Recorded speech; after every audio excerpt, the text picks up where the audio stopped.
Tere, mina olen Mari Vahermägi. Olen 38 aastat olnud abielus oma abikaasa Joeliga. Meil on 3 last ja 3 toredat lapselast. Lisaks sellele olen ma KUS-i vilistlane ja ehk siis ka endine tudeng ja mõtlen rõõmuga nendele aastatele tagasi. Praegu olen ma avatud piibliühingu rahvusvaheliselt Scripture Union International Eesti haru tegevjuht.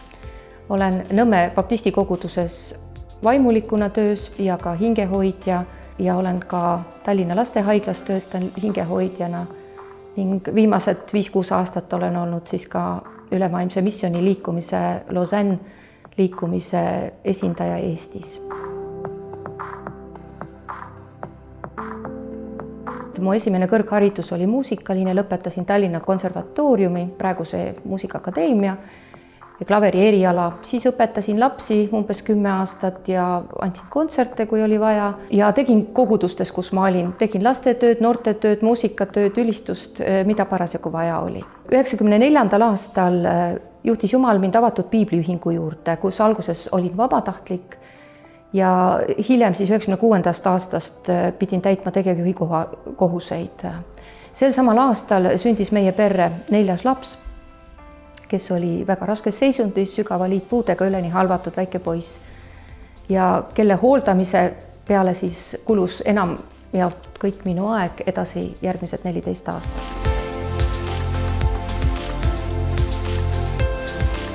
Sellist elu elades ja ka püüdes mõtestada oma elu küsimusi ja lisaks sellele on mu elus kogu aeg olnud selline igatsus Jumala sõnast paremini aru saada.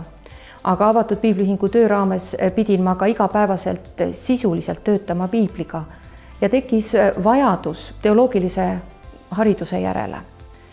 Kuna selleks ajaks oli KUS juba avatud ja seal oli ka kaugõppe võimalus, siis sain ma oma elu arvestades ikkagi minna sinna õppima. See KUS-is õppimine oli parasjagu kaelamurdev.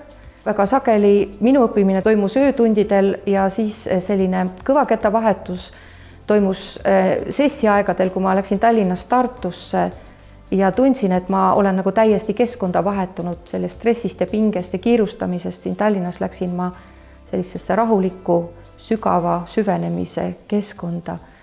Järjest rohkem sain ma aru, mida ma usun ja miks ma usun ja oskasin seda ka teistele selgitada.